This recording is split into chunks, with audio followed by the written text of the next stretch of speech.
Assalamualaikum warahmatullahi wabarakatuh. Selamat pagi dan salam sejahtera buat kita semua. Alhamdulillah pada hari ini kita masih diberikan kesehatan sehingga bisa bersama-sama bertemu kembali pada perkuliahan semester 4 semester genap ini ya untuk tahun akademik 2020-2021. Pada hari ini kita akan coba sama-sama membahas mengenai kontrak belajar atau kontrak perkuliahan untuk mata kuliah aplikasi komputer yang harus kita sepakati bersama selama satu semester ini.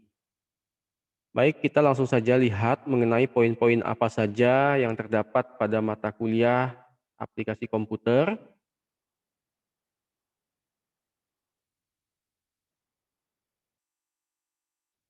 Nah, pertama mengenai deskripsi mata kuliah ya.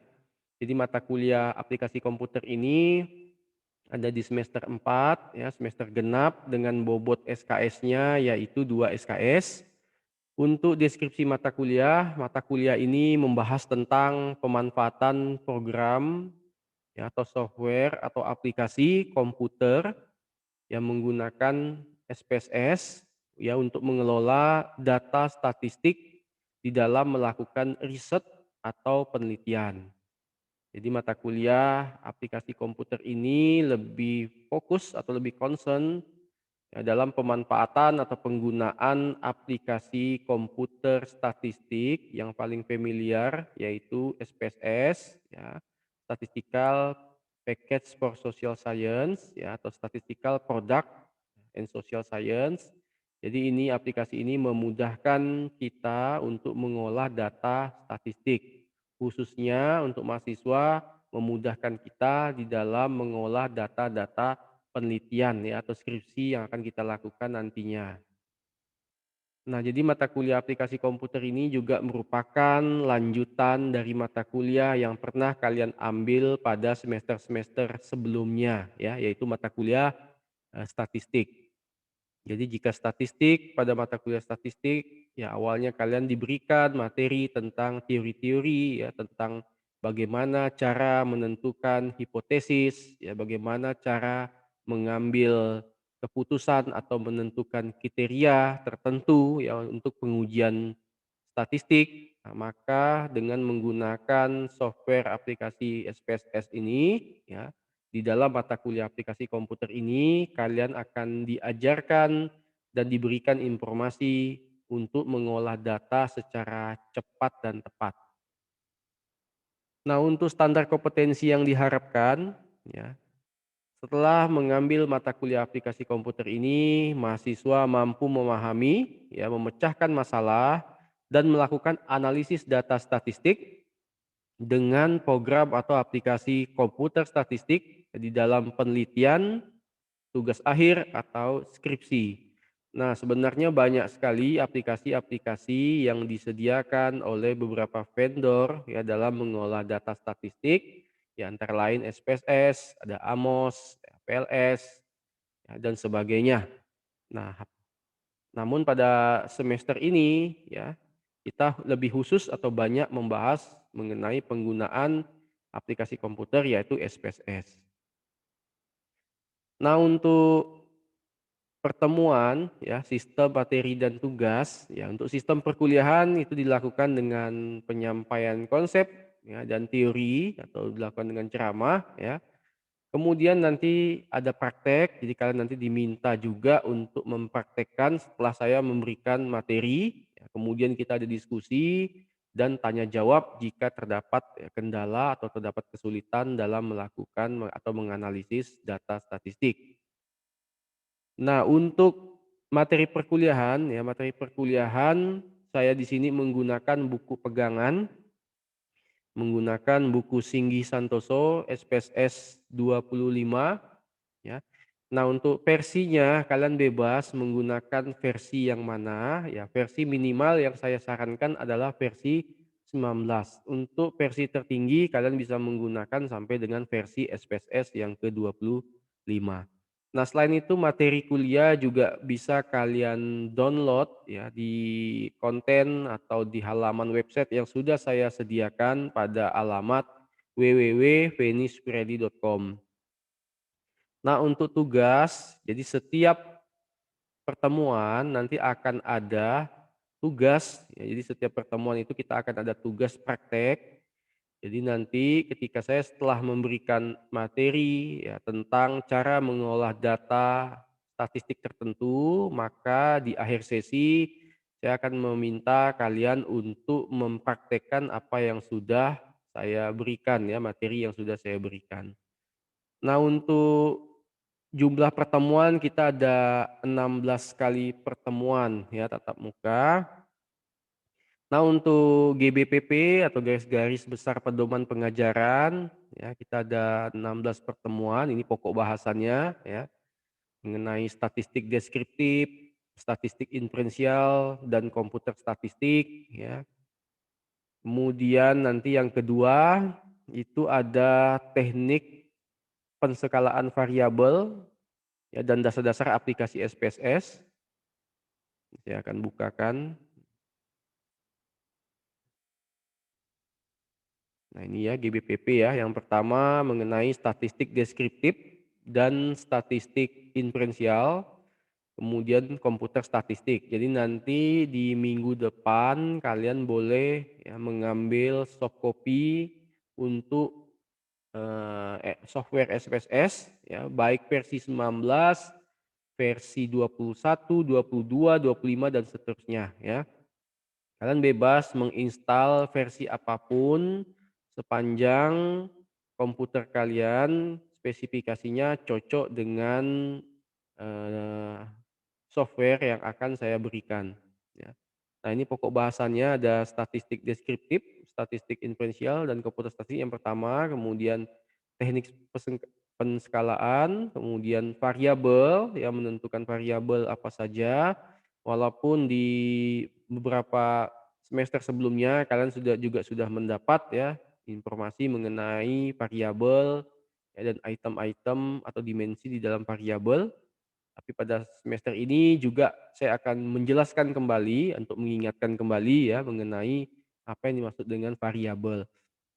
Kemudian nanti ada dasar-dasar aplikasi SPSS ya mengenai, software-nya, kemudian mengenai vendornya, kemudian apa-apa saja fitur ya, menu dan fasilitas yang bisa dimanfaatkan di dalam aplikasi komputer statistik SPSS.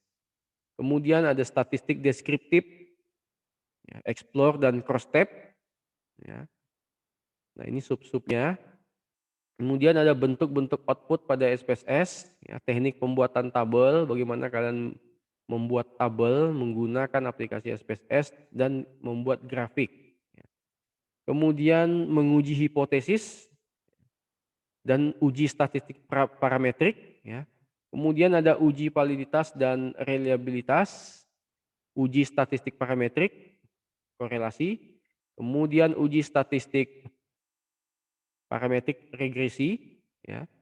Regresi itu nanti ada linear sederhana, ada yang linear berganda. Ya. Kemudian non parametrik ada uji data satu sampel, kemudian T-square, dan uji data 2 sampel. Kemudian yang terakhir uji statistik non parametrik, ya, uji data 3 sampel atau lebih. Nah, jadi nanti ada beberapa materi yang akan saya sampaikan selama 16 kali pertemuan tatap muka ya. Nah, sekarang kita lanjut kembali ke poin selanjutnya mengenai kontrak perkuliahan kita. Nah, kemudian untuk bobot nilai ya, untuk bobot nilai itu kehadiran atau aktivitas kelas, bobot kehadirannya itu 30% ya, 30% untuk kehadiran atau aktivitas kelas. Kemudian untuk tugas itu bobotnya 10% ya. Biasanya tugas ini kalian diminta untuk membuat, kuesioner kalau untuk konsentrasi yang SDM dan pemasaran, sedangkan untuk yang konsentrasi keuangan atau peminatan keuangan kalian diminta untuk mencari data sekunder, yaitu berupa data laporan keuangan yang sudah disediakan oleh perusahaan atau organisasi. Kemudian untuk bobot selanjutnya adalah UTS, ujian tengah semester itu bobotnya 20% ya, ujian tengah semester. Dan yang terakhir itu yang bobotnya paling maksimal yaitu UAS, ujian akhir semester, itu bobotnya 40%. Nah, untuk persyaratan untuk bisa nilainya dihitung semuanya ya, bisa mengikuti UAS ya, kehadiran minimal lebih dari atau sama dengan 75%. Nah, kenapa harus lebih dari 75% ya? Karena untuk memahami ya cara-cara atau langkah-langkah melakukan analisis menggunakan aplikasi komputer SPSS ya, agar tidak terjadi kesalahan ya dalam pengolahan data dan kalian sudah nanti bisa terbiasa menggunakan aplikasi tersebut. Untuk itu memang kehadiran ini harus lebih banyak ya. Karena hampir sebagian besar kita akan full praktek. Jadi tidak hanya, materi atau penjelasan yang akan saya sampaikan. Jadi materi akan saya sampaikan selama kurang lebih 15 sampai dengan 20-an menit. Nah, sementara sisanya kita akan langsung praktek dan akan langsung saya pandu ya. Kemudian toleransi telat 15 menit, ya, toleransi telat 15 menit. Nah, ini harap untuk diperhatikan, ya. Jadi, jika pertemuannya melalui tatap muka, ya toleransi telat menggunakan 15 menit, ya, durasi waktunya kita sepakati.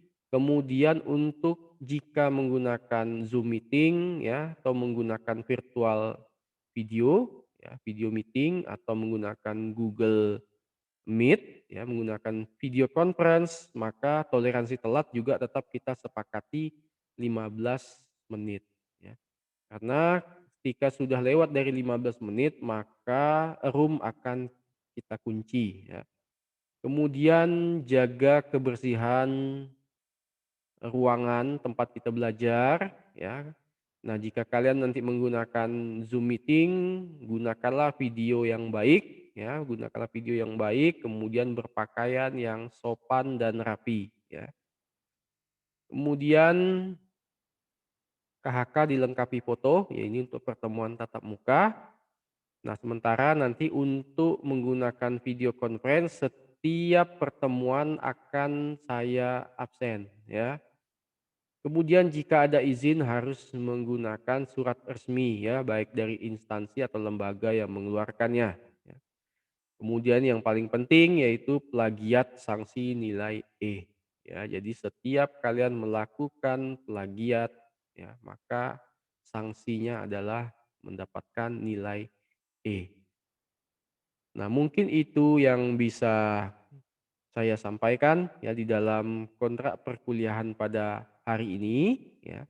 Untuk kode kelas di Google Classroom itu sudah saya bagikan, ya sudah saya bagikan pada halaman website di www.fenisupriyadi.com pada bagian menu materi perkuliahan, ya.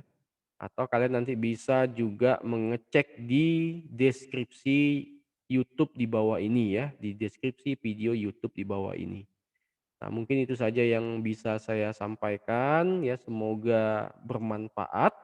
Semoga pembelajaran kita selama 1 semester ini dapat berjalan dengan optimal dan semuanya mendapatkan nilai yang baik ya. Oke, mungkin itu saja saya akhiri pertemuan pada hari ini. Assalamualaikum warahmatullahi wabarakatuh.